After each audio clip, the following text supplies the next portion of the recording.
யோசிச்சு பார்த்தா வெறும் ஜாதியினால மட்டும் நடக்கல, பொருளாதார ரீதியாகவும் நடக்குது. பெண்ணேன் அடிமையானாங்க தந்தை பெரியாருடைய புத்தகத்தை படிக்கும்போது அத்தனை விஷயங்கள் அதில் தெரிய வருது.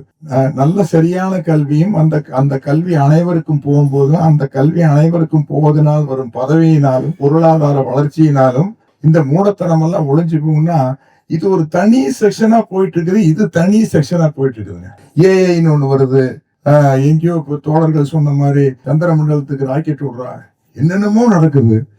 எல்லாம் நடந்திருந்தாலும் இந்த ஒரு ஜாதிய கட்டமைப்பு, ஒரு மூட பழக்க வழக்கம், இந்த பிற்போக்குத்தனமான சிந்தனை வந்து 2 செப்பரேஷன் ஆகி போச்சு. பெரிய கம்ப்யூட்டர் இன்ஜினியர் இருப்பான், அவனுக்கு ஜாதி வெறி இருக்குது. பெரிய பெரிய படிப்பு படிச்சிருப்பான், அவனுக்கு ஜாதி வெறி இருக்குது. இங்கிருந்து படிச்சு அமெரிக்காவுக்கு போனா அங்க ஜாதி சங்கம் வச்சுக்கிட்டு இருக்கிறாங்க. இது என்ன 2ஆ பிரிச்சுட்டானுங்க.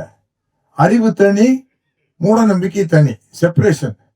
இது எப்ப மாறும்னு தெரிய மாட்டேங்குது. இது வந்து சாதிங்கிறது பெருமை அப்படிங்கிற நினைப்பு போக, ஜாதிங்கிறது அவமானம் அப்படிங்கிற ஒரு நினைப்பு எல்லாரும் மனசுக்குள்ளே வரணும். அது ஏற்பட்டால் மட்டும்தான் முடியும். தனிச்சட்டத்துக்கு நான் முழு ஆதரவை நான் தெரிவித்துக் கொள்கிறேன். ஆனா அதே நேரத்துல பட்டுக்கோட்டையார் பாடல் வரிகள் எனக்கு மனசுக்கு வருது. திட்டம் போட்டு திருடுற கூட்டம் திருடி கொண்டே இருக்கும், ஆனா சட்டம் போட்டு தடுக்கிற கூட்டம் தடுத்து கொண்டே இருக்கும்.